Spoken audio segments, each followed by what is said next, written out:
Para kahit nasa bahay ako, lasang mamahalin yung iced coffee ko. So guys, nakita ko lang din to dito sa TikTok. And ito nga yung ginagamit nila sa mga iced coffee nila. And you know me, mahilig ako gumawa ng iced coffee. So try natin, I'm so excited. Ito yung Carmen's Best Salted Caramel Milk. Luckily, meron ako nakita sa 7-Eleven. Kaso nag-iisa na lang. And tama, ganito yung size na gusto ko kasi yung napanood ko malaking bottle. And ayoko lang malaki kasi feeling ko pag na-open mo na siya, baka masira kapag hindi mo naubos agad. So, tamang-tama lang yung ganitong size. Wala akong Nescafe Gold. Yung Nescafe ko yung regular lang na Nescafe. Ayan, ganito. So, ganito na lang yung gagamitin ko. Ito yung ginagawa ko talaga pang iced coffee. Regular lang. Dito ako magtitimpla kasi gusto ko magtagal yung lamig niya. Yung hindi ba matunaw agad yung yelo. Ayan, medyo tapangan natin kasi malaki yung aking lalagyan. Pagdating sa iced coffee, talagang caramel yung favorite kong flavor. Caramel macchiato, salted caramel, ganyan. So, nung nakita ko nga na ito yung ginagamit nila sa iced coffee nila, na-excite ako, sabi ko, wow, this is perfect. Para kahit nasa bahay ako, lasang mamahalin yung iced coffee ko. Add lang ako ng water para hindi naman malusaw yung ice paglagay ko. Ano kaya lasa nito? Tikman natin. My God, ang sarap!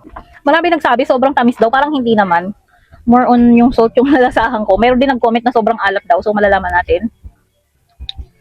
Baka hindi ko lang siya na-shake. Naisip ko kasi kung maglalagay ako ng sugar or hindi na. Ayan na yung coffee natin. Lagay tayong ice. Itong ganito kaliit is 70 pesos. Yung malaki na nakita ko dun sa video, parang yung nakita ko sa mga video nila, 180 or 170. Pero ganito lang kalaki yung nandun. And nag-iisa na nga tong caramel. Kasi yung nandun, milk tsaka chocolate. So, swerte pa rin ako na nakakuha ko ng isa. So, iniisip ko maglalagay ba ako ng sugar.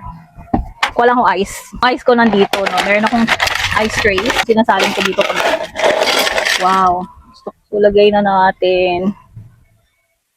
Hindi ko alam kung ilalahat ko ba to. Oops.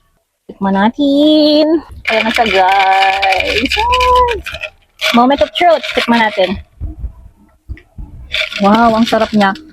Bakit sabi nila matamis daw? Parang hindi naman siya matamis, which is perfect. Ako hindi naman ako mahilig sa matamis. Ang sarap, guys. Ang sarap! Uy! Okay, ang sarap, guys. Try nyo na rin. Kung mahilig din kayo gumawa ng iced coffee sa bahay, ako kasi usually ginagamit ko pag hindi ako nakabili sa grocery, ang madaling bilhin sa tindahan is minsan evap gamit ko, pero pag nakalabas ako, nakabili ako ng oat milk. Oat milk yung ginagamit ko. And yung caramel syrup from 7-Eleven, yun, nag-i-stock din ako noon. Super perfect nito. Hindi na ako gumamit ng caramel syrup. Ito na lang. Ang sarap din niya, guys. Try nyo na rin to sa mga iced coffee nyo.